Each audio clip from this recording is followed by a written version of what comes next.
By utilizing 3D printing, we're able to tell a story about superheroes and love and conflict and action and adventure. There is no feel like the feel of stop motion. If you want to create something from your head and it doesn't exist and it can't exist, you animate it. Be super cool, be super cool. At Stoopid Buddy Stoodios, we create a lot of stop motion animation that comes in the form of TV shows such as Robot Chicken, Buddy Thunderstruck, and SuperMansion, as well as things like commercials and short spots.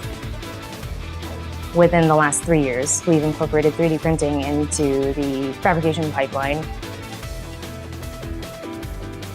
The EnvisionTEC printer has been great for us because we can make aesthetic changes much faster than had we hand sculpted them.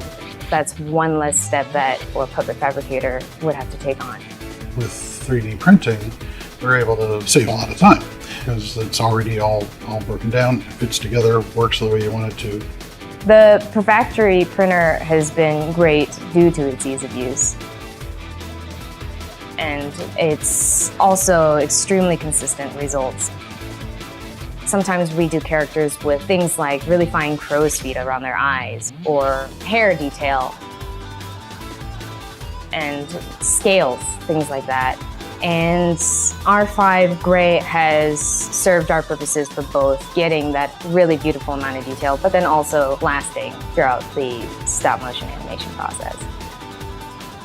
For a show like SuperMansion 3, we have 3D printed a large majority of the show. Pretty much most of what you see on a lot of the human characters is 3D printed except for the fabric. To be able to print all of their accessories, we are running the printer twice a day, every day.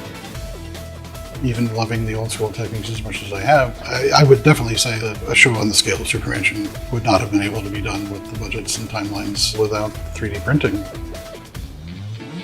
Stop motion is the oldest form of animation, and it really ties in the imagination with the real world.